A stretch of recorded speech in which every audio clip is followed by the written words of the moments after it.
welcome back to Ballsmack Poetry. This is our second installment. Hopefully you enjoyed the first one.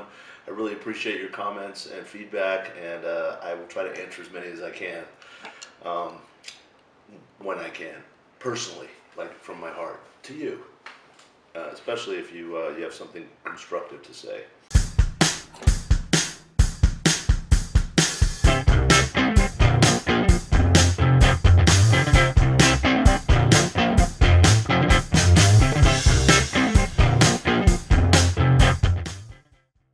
We are continuing our format from the last episode. We're going to do 2 poems today, and we're really looking forward to sharing these with you. If you haven't already, if you're new to the channel, please click on the subscribe button, slam down the notification bell so that you can get updated every week when we release new stuff, so you'll be the first one on your block to hear the latest Ballsmack poetry.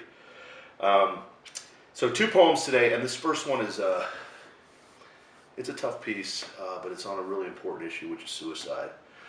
Most of the shows that I do, whenever I do a live performance of poetry, I spend a little bit of time talking about suicide.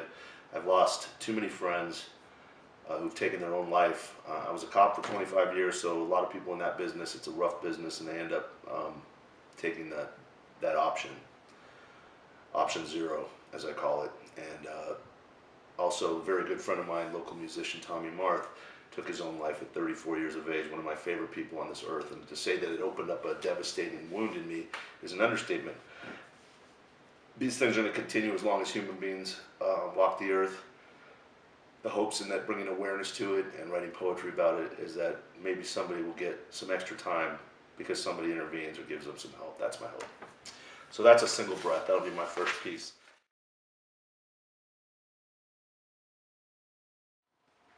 A single breath. Time is an engine. It is. Running all the time, revving up and slowing down, always traveling forward. The past is just settling dust. Every decision, moment, fret factor, clicking the gear ahead again.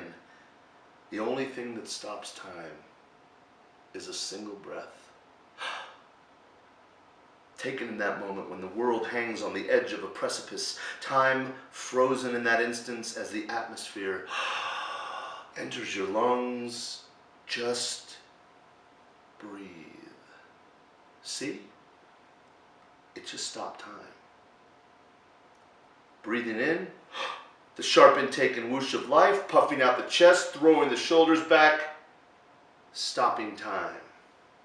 When my friend picked up that gun, the needle was buried, 10,000 RPM.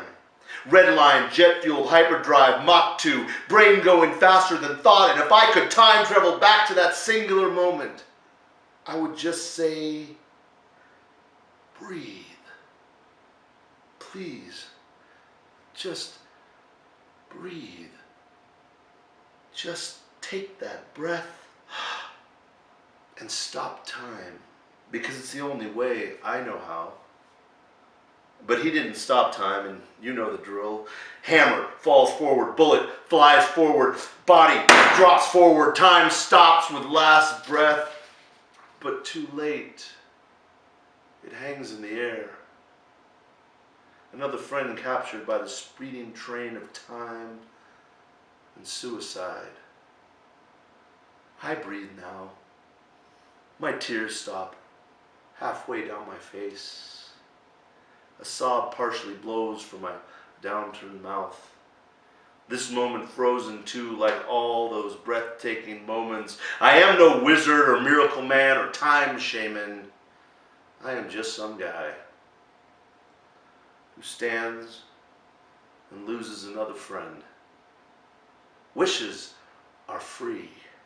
I wish that the next person who is light speeding towards oblivion makes the mighty effort, draws their attention skyward for a sunlit moment, takes that huge, lung-filling breath, stops time for that split second, and just lives.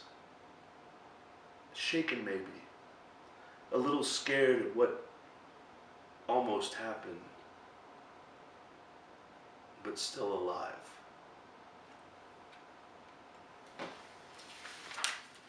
The next piece that I'm doing today is Vegas Part 8.